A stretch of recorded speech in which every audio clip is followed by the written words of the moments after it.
ഈ പുഴയും കടന്ന് സീരിയലിൻ്റെ ഇനി വരാൻ പോകുന്ന ഒരു അടിപൊളി എപ്പിസോഡിൻ്റെ റിവ്യൂ ആണ് പറയാൻ പോകുന്നത്. ഇഷ്ടപ്പെട്ട ഈ ചാനൽ ഒന്ന് സബ്സ്ക്രൈബ് ചെയ്ത് സപ്പോർട്ട് ചെയ്യുക. കാവേരി സ്കൂട്ടിയുമായി ഇങ്ങനെ പോകുന്ന സമയത്ത് കാവേരിയുടെ വണ്ടിയുടെ പുറകിൽ ഒരു കാറ് വരും. അങ്ങനെ കാറ് വന്ന് വലിയ ഓർണ അടിക്കുന്നുണ്ട് സ്കൂട്ടി പെട്ടെന്ന് പോകാൻ. പക്ഷേ കാവേരി മനസ്സിൽ കരുതും പതുക്കെ പോയാൽ മതി, അവൾ അങ്ങനെ എൻ്റെ മുന്നിൽ ചാടണ്ട എന്ന് കരുതുകയാണ് കാവേരി.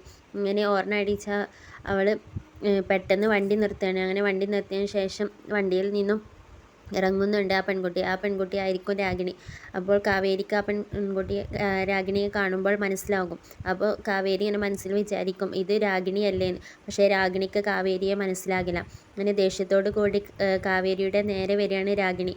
എന്നിട്ട് രാഗിണി പറയുന്നുണ്ട്, എന്താടി നിനക്ക് പെട്ടെന്നൊന്ന് നിൻ്റെ വണ്ടിയുമായിട്ട് പോയിക്കൂടെ ചോദിക്കണം.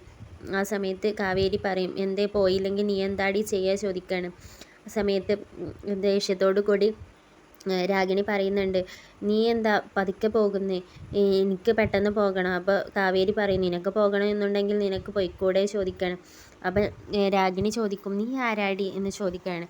അപ്പോൾ കാവേരി പറയും, ഞാൻ ആരാണെന്ന് നിനക്ക് മനസ്സിലായില്ലേ ചോദിക്കുകയാണ്. അപ്പോൾ കാവേരി ചോദിക്കും, ഇതെന്താ പുതിയ വണ്ടിയാണോ ചോദിക്കുകയാണ്. അപ്പോൾ രാഗിണി പറയും, എന്താടി നീ വണ്ടി പുതിയതാണോ പഴയതാണോ നോക്കണോ, നിൻ്റെ ഈ പേട്ട സ്കൂട്ടിയെ പോലെ. അപ്പോൾ കാവേരി പറയും, ആ ആളുകളെ പറ്റിച്ച് നിൻ്റെ അച്ഛനുണ്ടാക്കിയതല്ലേ. അപ്പോൾ രാഗിണി പറയും, നീ എന്താ എൻ്റെ അച്ഛനെക്കുറിച്ച് പറയുന്നത്, എൻ്റെ അച്ഛൻ ഇവിടെ ഏറ്റവും വലിയ പണക്കാരനാണ്. അപ്പോൾ കാവേരി പറയും, ആളുകളെ പറ്റിച്ചുണ്ടാക്കുന്ന പണമല്ലേ, അങ്ങനെയല്ലേ നിങ്ങൾ പണക്കാരായതെന്ന് ചോദിക്കുകയാണ്. അപ്പോൾ രാഗിണിക്ക് ദേഷ്യം വരുന്നുണ്ട്. ആ സമയത്ത് കാവേരി നിൽക്കുന്ന അവിടെ കുറച്ച് ചളി വെള്ളവും ഉണ്ടാകും. സമയത്ത് ദേഷ്യപ്പെട്ടുകൊണ്ട് രാഗിണി നേരെ കാറിലോട്ട് പോകുകയാണ്.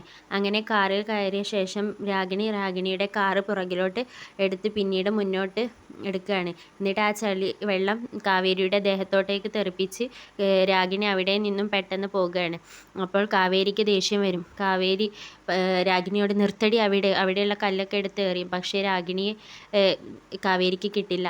ഇത് കണ്ട രാഗിണിക്ക് വലിയ സന്തോഷമാവുകയാണ്. പിന്നീട് രാഗിണി വീട്ടിലോട്ടെത്തുകയാണ്. ആ സമയത്ത് രാഗിണിയുടെ അമ്മ ചോദിക്കും, എന്താ മോളാണോ വണ്ടി ഓടിച്ച് വന്നത്, ഡ്രൈവർ വന്നില്ലേ ചോദിക്കണം. ആ സമയത്ത് രാഗിണി പറയും, എന്താ എനിക്ക് ഓടിച്ച് വന്നൂടെ ചോദിക്കണം. അപ്പോൾ ജയബാലൻ പറയും, നീ മോളെ ദേഷ്യം പിടിപ്പിക്കാതെ പോയി ആരതി എടുത്തിട്ട് വാ എന്ന് പറഞ്ഞുകൊണ്ട് രാഗിണിയുടെ അമ്മയെ അകത്തോട്ടേക്ക് പറഞ്ഞേക്കണം. ആ സമയത്ത് ജയബാലൻ ചോദിക്കും രാഗിണിയോട്, മോള് ഭക്ഷണം കഴിച്ചോ ചോദിക്കണം. അപ്പോൾ രാഗിണി പറയും, ഞാൻ പുറത്തു നിന്നും ഭക്ഷണം കഴിക്കാമെന്ന് കരുതി, പക്ഷേ അച്ഛന് ഫുഡൊക്കെ കൊടുത്തയച്ചില്ലേ എന്ന് പറയണേ. അപ്പോൾ ജയബാലൻ പറയും, ഇനി പുറത്തു നിന്നൊന്നും ഫുഡ് കഴിക്കണ്ടല്ലോ എന്ന് കരുതിയിട്ടാണ് ഞാൻ കൊടുത്തയച്ചതെന്ന് പറയുകയാണ്.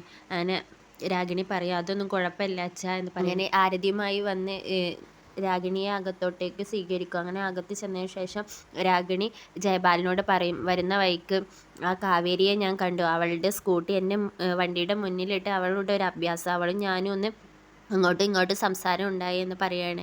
ആ സമയത്ത് ജയബാലൻ പറയും, അവളുമായി നീ പ്രശ്നമുണ്ടാക്കിയ ചോദിക്കുകയാണ്. ചെറുതായിട്ട് പ്രശ്നമുണ്ടാക്കിയെന്ന് പറയാണ്. എനിക്ക് അവളെ പണ്ടേ ഇഷ്ടമല്ല എന്ന് പറയാണ്.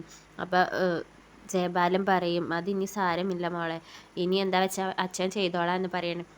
അപ്പോൾ രാഗിണി പറയും, എനിക്ക് പണ്ടേ ഇഷ്ടമല്ല ആ കാവേരിയെ, പിന്നെ അച്ഛൻ്റെ ഫ്രണ്ടല്ലേ എന്ന് കരുതിയിട്ടാണ് ഞാൻ എല്ലാം സഹിച്ച് നിന്നത് എന്നൊക്കെ പറയുകയാണ്. ഇപ്പോൾ അച്ഛനും അവരും തമ്മിൽ വലിയ അടുപ്പമില്ല, പ്രശ്നങ്ങളാണ് എന്ന് എന്നോട് ഇവൻ പറഞ്ഞു എന്ന് പറയണം.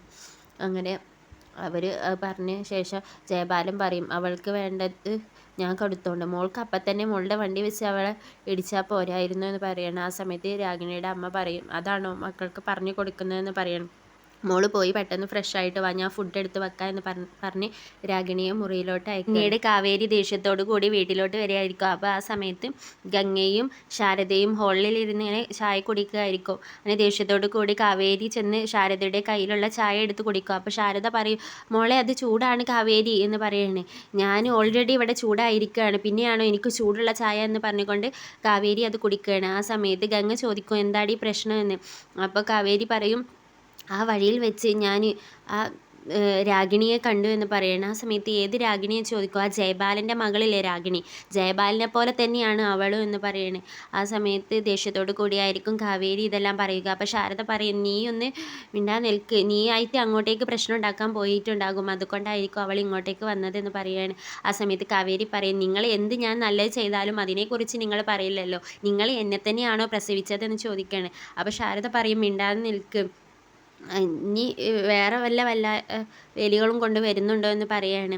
ആ സമയത്ത് കാവേരി പറയും, ഞാൻ നിങ്ങളോടൊന്നും പറഞ്ഞിട്ടില്ല എന്ന് പറഞ്ഞുകൊണ്ട് ദേഷ്യത്തോടു കൂടി അവിടെ നിന്ന് നീച്ച് പോകണം. ഇതാണ് ഇനി വരാൻ പോകുന്ന ഒരു അടിപൊളി എപ്പിസോഡ് റിവ്യൂ.